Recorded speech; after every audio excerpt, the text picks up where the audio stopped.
इतिहास रचने के लिए बहुत बहुत बधाई और चंपावत की देवतुल्य जनता का आभार एवं धन्यवाद। नया इतिहास रच दिया। 93% वोट लेकर युवा मुख्यमंत्री ने सारे कीर्तिमान ध्वस्त कर दिए। हिंदुस्तान के पहला व्यक्ति होगा जिसे 93% वोट मिले और 7% में पूरा विपक्ष सिमट गया।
आज पुष्कर सिंह धामी 93% वोटों से भी ज़्यादा से जीते हैं चंपावत उपचुनाव में। कांग्रेस सिर्फ 5% से भी कम वोटों पे सीमित रह चुकी है। इसके बारे में क्या कहेंगे? कांग्रेस का तो पतन उनकी नीतियों की वजह से हुआ। उनका कांग्रेस से जो है लोगों का विश्वास हट गया है, इसलिए उन्होंने जो है धामी जी को बहुत भारी मतों से जिताया है। ये पहली आशा थी कि धामी जी वहाँ से बहुत इतनी मतों से जीतेंगे कि दूसरी पार्टियों के जो है जमानत जब्त हो जाएगी।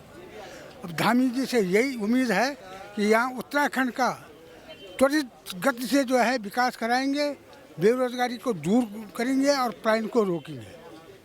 आप क्या कहेंगे इस जीत के बारे में? ये जीत क्या कहना, भूतो न भविष्यते, ना ऐसा आज तक हुआ है ना आगे होगा। और ये भारतीय जनता पार्टी के प्रति जो लोगों का रुझान बढ़ रहा है, ये इसका संकेत है। और कांग्रेस का पतन हो रहा है, ये साफ साफ दिखाई दे रहा है। आज जनता कांग्रेस को दूर दूर तक भी पसंद नहीं कर रही है, ये उसी का परिणाम है। ये तो इतनी बड़ी जीत, मतलब जो है कि अब इससे ज़्यादा और कोई क्या कहेगा, सब दिखाई दे रहा है।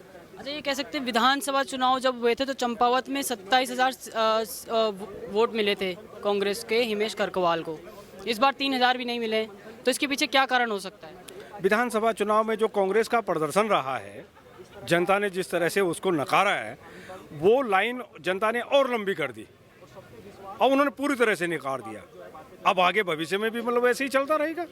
कांग्रेस मतलब जो कि कहीं स्टैंड नहीं कर पाएगी और वो अपनी नीति रीति और जो जनता के प्रति उसका मतलब जो आचरण है, ये उसका परिणाम है। अच्छा, ये कह सकते हैं कि कांग्रेस ने कमजोर उम्मीदवार को भी उतारा था, निर्मला गहतोड़ी जो पहली बार विधानसभा चुनाव लड़ रही थी। इसके अलावा ये या तो हरीश रावत, प्रदीप टम्टा या किसी अन्य बड़े नेता को उतारते तो कुछ अच्छा प्रदर्शन कर पाते। नहीं, उस समय कांग्रेस पार्टी ने अपने बुद्धि और विवेक के हिसाब से सबसे मजबूत प्रत्याशी उतारा है। बड़ा मंथन हुआ उनका और मंथन के बाद उनका मतलब चयन हुआ है, तो कैसे कह सकते हैं कि कमजोर प्रत्याशी थे? फिर भी 3,000 से कम वोट मिले हैं उनको। तो वो पार्टी का प्रत्याशी है, वो पार्टी को वोट मिला है, प्रत्याशी को नहीं। मैं वही जानना चाह रहा था कि जो पिछली बार विधानसभा चुनाव में 27,000 वोट मिले थे और इस बार 3,000, तो बाकी के बचे 24,000 लोग कहाँ गए? वो भारतीय जनता पार्टी में आ गए, किस कारण से आए? अरे जो कुछ लोग मतलब जो है कि थोड़ी बहुत गफलत में थे पिछली बार, वो उनके भी दिमाग साफ हो गए हैं। अब उन्होंने भी कांग्रेस को नकार दिया है। जो पिछली बार तक उन्हें गफलत थी कि कांग्रेस कुछ करेगी या लोग मतलब उसको समर्थन देंगे, जब उन्होंने मतलब जो है कि आम चुनाव में देखा कि यार कांग्रेस को तो पूरे उत्तराखंड की जनता ने क्या पूरे देश की जनता ने नकार दिया, पंजाब से चली गई, यूपी से चली गई, तो उन्होंने कहा अब इनको क्यों ढोना है, इनको पूरी तरह से साफ कर दो। सर, आपका नाम? सीपी सिंह। इस बड़ी जीत के बारे में आप क्या कहेंगे? आज 93% से भी ज़्यादा वोटों से जीते हैं पुष्कर सिंह धामी, एक रिकॉर्ड है अपने आप में। इसके बारे में क्या कहेंगे? धामी जी सर्वप्रथम तो मैं ये कहूँगा कि युवा नेता हैं और सबसे अच्छे नेता हैं। उनका व्यवहार अच्छा है, उनका नीतिगत अच्छा है, उनकी तमाम जितनी भी वो हैं उनके अंदर उपलब्धियाँ वो बहुत अच्छी हैं और जनता को भाई हैं, जिसकी वजह से आज वो भारी बहुमत से, प्रचंड बहुमत से विजय उन्होंने आज हासिल किया है। कांग्रेस की जमानत भी जब्त होगी, तो ये जो पिछली बार 27,000 वोट मिले थे कांग्रेस को विधानसभा चुनाव में फरवरी में ही, तो वो सारे लोग क्या सोचकर भारतीय जनता पार्टी में आए? वो यही सोच करके आए कि अब इनके बस का कुछ है नहीं, कांग्रेस के बस का है नहीं, क्योंकि उन्होंने अपने समय में इतने करप्शन, इतने घोटाले किए हैं कि अब जनता ने ये मान लिया है कि ये कुछ नहीं कर सकते देश के अंदर। पूरे देश के अंदर भारतीय जनता पार्टी की लहर चल रही है और उत्तरांचल के अंदर तो चल ही रही है। तो अब इनको जो है इनके साथ रहना ठीक नहीं है, भारतीय जनता की पार्टी के साथ ही चलना ठीक होगा।